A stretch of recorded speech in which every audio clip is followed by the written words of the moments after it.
নমস্কাৰ বন্ধু বান্ধৱীসকল, আপোনালোকক মোৰ চেনেললৈ স্বাগতম জনাইছোঁ। বন্ধু বান্ধৱীসকল, ফাকুৱা বা হোলী উৎসৱত এইকেইটা ৰাশিৰ ফাকুৱা ৰঙৰ দৰে জীৱন উজ্বলি উঠিব, লাভ হ'ব ধন সম্পদ। তাৰে দুটামান কথা লৈ আপোনালোকৰ ওচৰত উপস্থিত হৈছোঁ। সেয়েহে বন্ধু বান্ধৱীসকল, যিসকল লোকে এতিয়াও মোৰ চেনেলটো ছাবস্ক্ৰাইব কৰা নাই তেনেহ'লে সোনকালে ছাবস্ক্ৰাইব কৰি দিয়ে যেন, আৰু লগতে থকা বেল বুটানটো টিপি দিব যাতে মোৰ নতুন নতুন ভিডিঅ'সমূহ আপোনালোকে ন'টিফিকেশ্যনৰ দ্বাৰা পাই গৈ থাকে।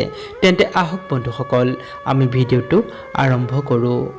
বন্ধু বান্ধৱীসকল, 2023 7 মাৰ্চ মংগলবাৰে দৌল উৎসৱ। এই বিশেষ দিনটিত এক দুৰ্লভ সংযোগ ঘটিব। এই কেইটামান ৰাশিৰ দিনবোৰ ভাললৈ আহিব, লাভ হ'ব ধন সম্পদ। গতিকে জানো আহক এই ভাগ্যশালী ৰাশি কেইটানো কি এই ৰাশিৰ বাবে এই সময় থাকিব অতিকৈ উত্তম হিচাপে। এই সময়ছোৱাত যি কাৰ্যক লৈ আপুনি চিন্তিত হৈ আছিল সেই সকলোবোৰ দূৰ হৈ যাব।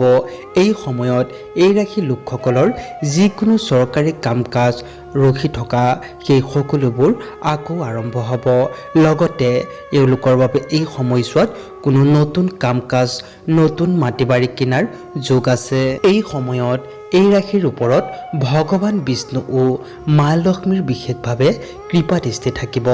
সমাজত মান সন্মান বাঢ়িব, লগতে উচ্চ অধিকাৰী সংযোগ মিলিব। কাৰ্যৰ ক্ষেত্ৰত পাব অধিক সফলতা, আৰ্থিক স্থিতি আগতকৈ মজবুত হ'ব। এই ৰাশিৰ লোকসকলে সাফল্য দিশত আগুৱাই যাব পাৰিব। কৰ্মক্ষেত্ৰত উন্নতি লাভ হোৱাৰ সাফল্য বেছি, চন্দ্ৰৰ শুভ প্ৰভাৱ পৰিব। লগতে দাম্পত্য জীৱন সুখৰ হ'ব। এওঁলোকে এই সময়ত উন্নতিৰ দিশে আগুৱাই যাব পাৰিব। যি কাম আৰম্ভ কৰিম বুলি ভাবি আছে তেন্তে কৰিব পাৰে, কাৰণ এই সময় আপোনাৰ বাবে অত্যন্ত শুভ। জীৱনৰ পৰা সকলো চিন্তাই দূৰ হৈ যাব। গতিকে জানো আহক এই ভাগ্যশালী ৰাশি কেইটানো কি মেষ ৰাশি, মিথুন ৰাশি, কন্যা ৰাশি, তুলা ৰাশি, মকৰ ৰাশি, ধনু